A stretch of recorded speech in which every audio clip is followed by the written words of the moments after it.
Ladies and gentlemen, the Buffalo Bills are coming off a shocking 9-6 loss to the Jacksonville Jaguars, and they hope to beat the New York Jets. Before I get to the preview, though, make sure to hit that like button and subscribe. Now, on to the preview. Last Thursday night versus the Colts, the New York Jets put on a very solid offensive performance.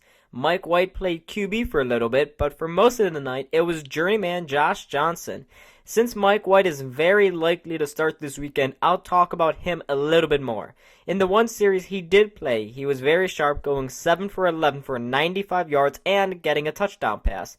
This was his second career start, and his first came against the Bengals, where he had 405 passing yards. Not so bad, eh?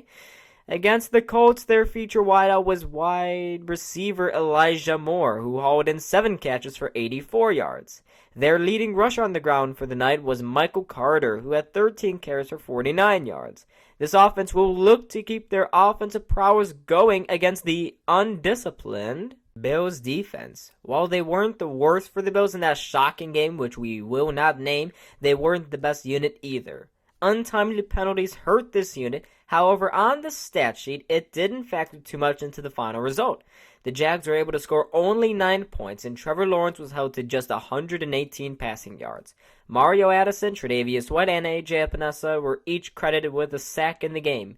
This past game felt weird because while this unit played totally undisciplined and at times unwatchable, they didn't give up too much in terms of points.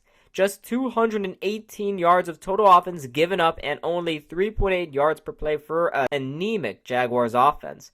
So clearly they weren't the reason why the Bills lost. The blame for that rests solely on the Bills offense. Josh Allen and the offense scored 6 points against an Urban Meyer-led defense. Josh Allen went 31 for 47 for 264 yards and threw for 2 interceptions. Devin Singletary and Zach Moss combined for 22 rushing yards on 9 carries, which is not even close to good enough. Stephon Diggs caught 6 passes for 85 yards. Predictable play calling, terrible offensive line play, and horrendous decision-making all contributed to a terrible game from this unit. And, to be honest, they didn't come to play and lost to a 1-win team, which is absolutely unacceptable. Boy, do they need to rebound against the Jets badly.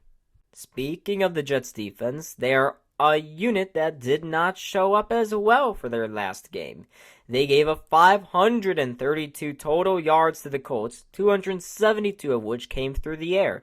They were gashed time after time, and they really spoiled a nice game from Josh Johnson. The only sack on the day came from John Franklin Myers, and overall it was a tough day for Rob Saleh and this unit. They gave up 45 points and looked overmatched the entire night, and they gave up north of 8 yards per play, which is horrible. Fortunately for them, they face a hungry and angry and careless Bills offense this week. Oh boy. So, with all of that out of the way, here is what our BSC panel is predicting for this Week 10 matchup. Big contract extension is here through at least 2025.